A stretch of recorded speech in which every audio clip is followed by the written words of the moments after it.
Instead of beating yourself up and say, oh, I got to stop this approval seeking or attention seeking, why do I do that? Where does this come from?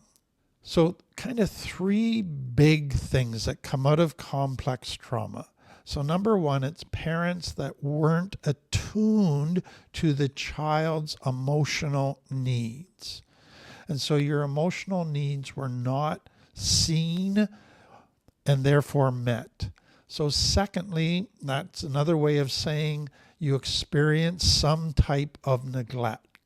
You did not receive the attention you should have from your parents. And it could be they were workaholics. It could be they were narcissists. It could be they were very insecure driven, or it could be not that they did it intentionally, but you were in a very large family, or they had their own family business and it demanded all of their time, or they had chronic health problems or mental health problems and they just weren't able to be there for you.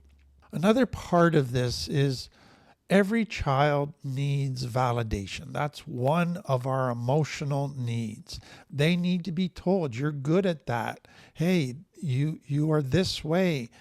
You did a great job there. That's how a child learns who they are. That's how a child begins to get a good, positive self-identity.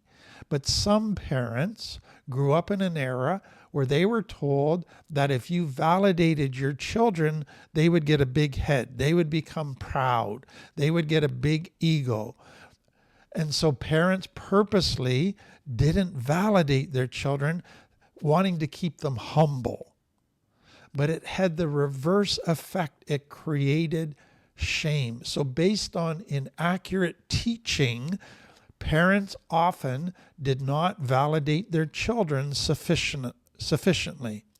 So what happens for a child whose need for validation is not met in a consistent way is they can go in one of two directions. So they can suppress the need for validation. So basically that means suppress all of my needs. Because if I express my needs, and I should get validation, but I get rejection, I get punishment. In other words, I get pain. Therefore, let's become invisible. Let's not need validation. Let's not have needs. Let's make no demands. So children like this often become invisible children. They develop a rich fantasy world. They become a loner. They become self-sufficient. That's what they need to do to not go through the pain of not being validated. Now the challenge, if I can give as an aside, for many invisible children when they come into recovery is that when they begin to realize, I need to make myself visible. I need to put my needs out there. I need to express my desires. I need to try things and do things. All of a sudden they feel guilty. All of a sudden fear kicks in. I'm going to get rejected. I'm going to get judged. I'm going to get punished. And so for them to come out of invisibility into healthy expression of needs creates tremendous fear. It is a very difficult thing, and they often feel guilty doing that. So just be aware of that. But the second thing that can happen when a child is not validated is that they then go to developing a hyper need for validation, a hyper need for approval, a hyper need for recognition. It becomes this black hole that can never be satisfied, an itch that just can't be scratched sufficiently. So with attention seeking, this is so important to understand. A child that is neglected, they will do things to gain attention. They will make attention-seeking behaviors. It's not to be bad. It's because they want to connect.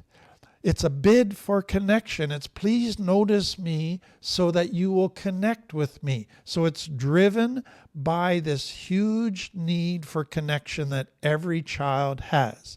But if the parents don't connect and then judge the child for the attention-seeking behavior, the child begins to go, I'm bad.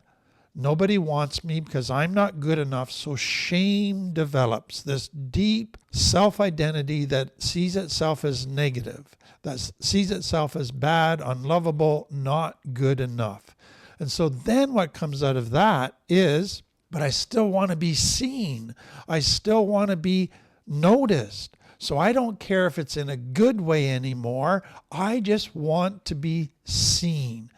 Hopefully people will connect, but if they don't, oh well, I just need to be seen. So now attention-seeking behavior can go into very many maladaptive forms, just wanting to be noticed. And for some kids, it can develop into almost rebellion.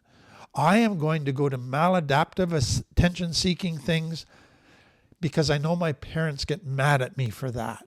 And that's going to pay them back for not giving me healthy attention. So the attention seeking is a hyper need because of lack of validation, healthy validation. The approval seeking, if you look at the shame that is developed, that I must not be good enough, and the child then doesn't have any positive feelings towards himself, but they want to be loved. They want to be approved. They want to feel good. So they can't give that to themselves. So they go looking to please others, to gain others' approval as a solution to their shame. So that is where this comes from. Now let me just show you some of the other things that parents can do that create this attention approval seeking life trap. So many parents will place, kind of in a shame type of culture, they place tons of importance on what other people think of them. So they're always concerned with outward appearances or keeping up appearances.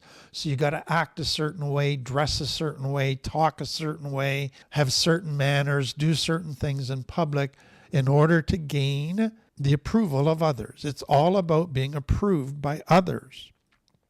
So a child growing up in that, when they want to dress a way that suits them, that's comfortable to them, when they want to engage in certain hobbies or sports or activities, the parents are going, but is that going to be approved by the culture, the people I know in my culture? If not, no, you can't wear that. No, you can't have that activity. So the child's life is not guided by their abilities, their drives, their desires. It's guided by keeping up appearances, getting the approval of the culture. And so that then is a parent who can have this life trap themselves, that their life is all based on gaining approval. So their life is all about image. It's all about status. It's all about success. It's all about material possessions. It's all about money. It's all about externals. That is the guiding factor in their parents' life. And the child then is brought into that world and tried to get squeezed into that mold. Another thing that can happen is that children grow up where parents only validate them when they do what the parents want, when they please the parents. And so if their parents are narcissist, if their parents all about image and externals, they're going to get validation for being pretty. They're going to get validation for being the smartest kid in the class, the best athlete. They're not going to get validated for what really matters in life. They're only going to get validated for what fits the parents' value system, what the parents deem as the marks of success. Other children, if they grew up with abuse, if they grew up with bullying, if they grew up with abandonment issues, they're going to get shame through those avenues. And so then what happens with shame? I need others to approve me. I need others to see me.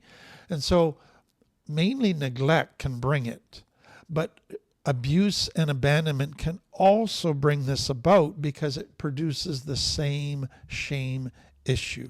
Another thing that can happen for many children is they might have got a little bits of validation, but the predominant thing they got from their parents was criticism, judgment. They were always finding fault with everything they did. Nothing they did was ever good enough. And so the child was just driven to try to get approval, to be desperate for approval. Another one is if you had a parent who was a narcissist. They were living this life trap out in their own life. And so that was your role model. That was your normal.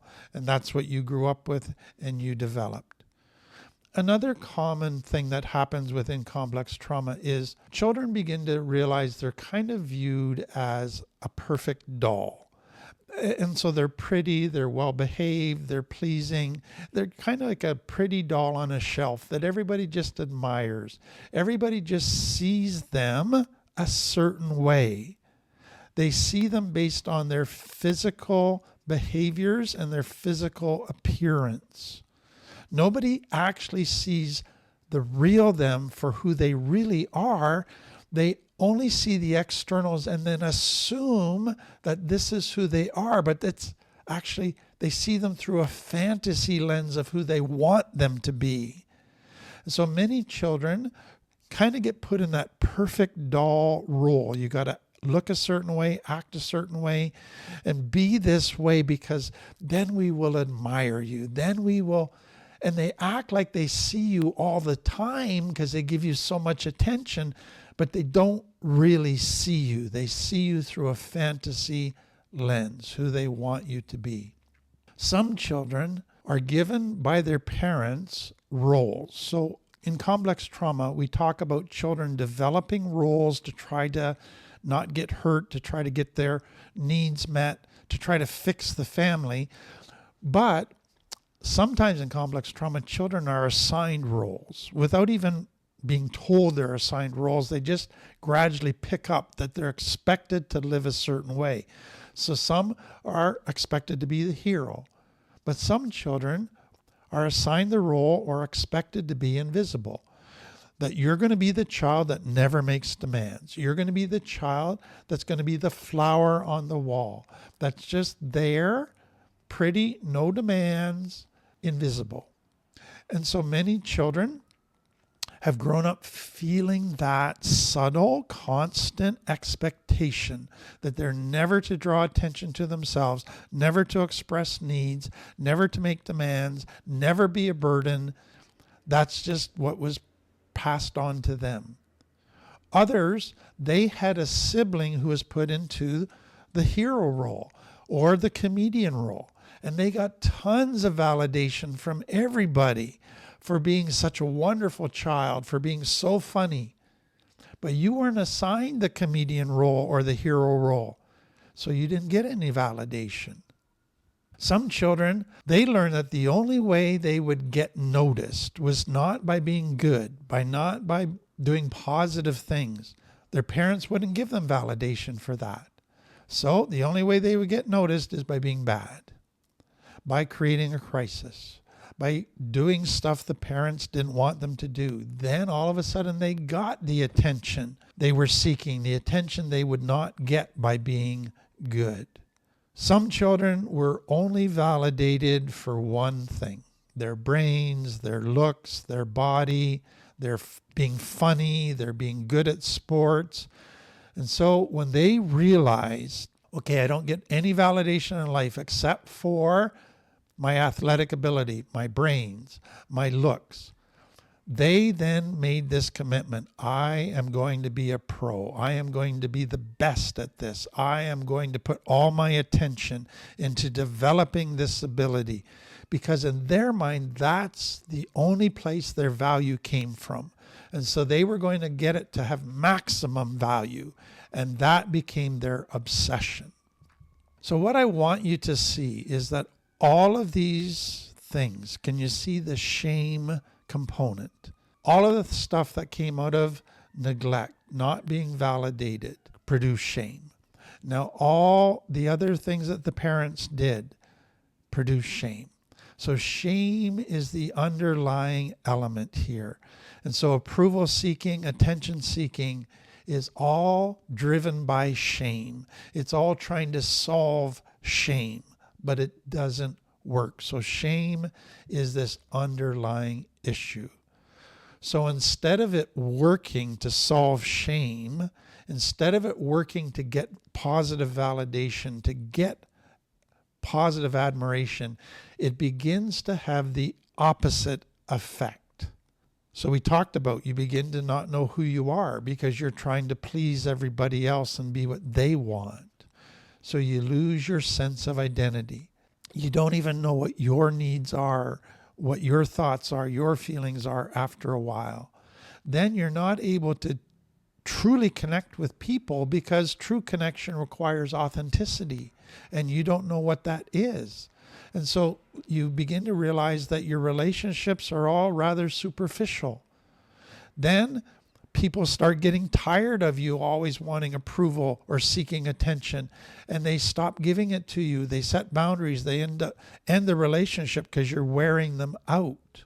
Sometimes people begin to realize they're doing things for attention or approval that actually goes against their own deep values and beliefs. So now they're being hypocrites. Now they're doing stuff that's causing them to feel guilty. And it creates deeper and deeper insecurity. Because all of my good feelings are dependent on others now. And I'm always worried about, are they going to approve today? What do they think about this? What about that? Deeper and deeper insecurity, which causes deeper and deeper stress in everyday life.